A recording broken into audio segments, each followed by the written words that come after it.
जय हिंद दोस्तों। आज मैं आप लोगों से जीवन की एक सच्चाई पर चर्चा करना जा रहा हूँ। कहते कहते मेरे को इस बात का कोई अफसोस नहीं है कि अगर कोई अन्याय करता है तो उसका विरोध करना चाहिए, क्योंकि चुप रहकर अन्याय देखना और अन्याय सहना भी उतना ही बड़ा अपराध है जितना कि अन्याय करना अपराध माना गया है। मैं इसके लिए आपको दो उदाहरण दूंगा। पहला उदाहरण महाभारत के दूंगा, भीष्म पितामह का, जिन्होंने अपराध देखा और सहा। और दूसरा उदाहरण दूंगा मैं आपको रामायण का, जटायु जी का, जिन्होंने अपराध का विरोध किया। पहले अपराध की हम बात करते हैं।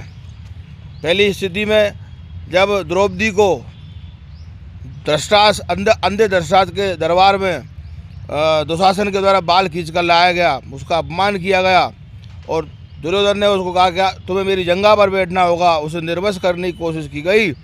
तब सारे जितने बुजुर्ग थे, द्रोणाचार्य हो, चाहे भीष्म पितामह हो, चाहे और भी सभासद थे, ये सब नीची गर्दन करके बैठे रहे। इन लोगों ने कोई विरोध नहीं किया।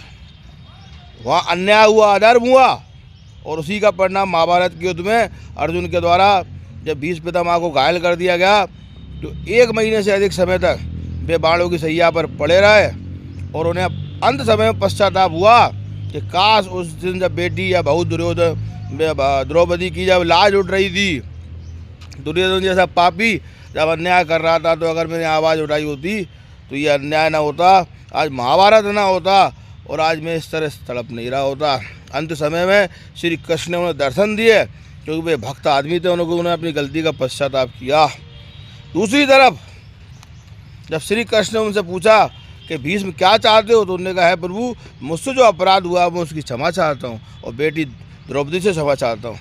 याद रखिए, आज जो यूजीसी के खिलाफ नहीं बोल रहे हैं, जो भाजपा कांग्रेस के पदों पर बैठे सवर्ण के नेता हैं, कल जब तुम मरोगे तो तुम भी इसी तरह तड़पोगे, सड़ोगे, तो तुम अपने धर्म के साथ, अपने समूह के साथ अन्याय कर रहे हो।